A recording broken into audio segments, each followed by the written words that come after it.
Welcome back to Drop-In Ballet Academy. Today we're going to talk about vocabulary.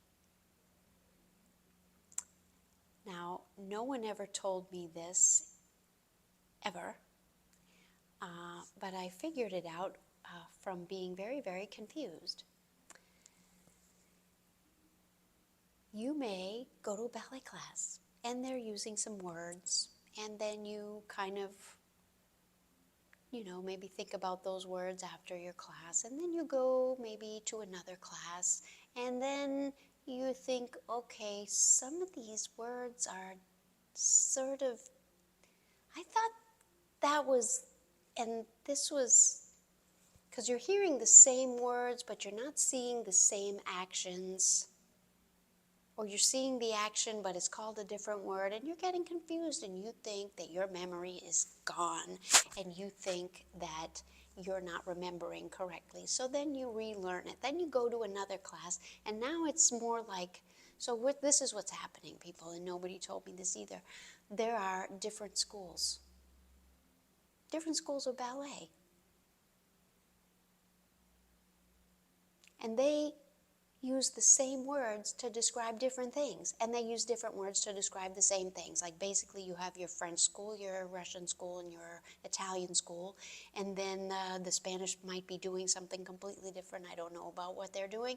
And then there's the Royal Academy, and they do something else. And there's probably, every country has their own ballet, and they're probably doing something that's slightly different. So now you know. It's not you. It's very confusing. Once in my entire life did any teacher ever, a drop-in, ever say, I was trained in this school and that's the terminology we're using. You may have learned it differently one time. So what do? What are we supposed to do? Well, I would suggest you buy a ballet dictionary, and it should have the terminology from the French, the Russian, and the Italian school at least.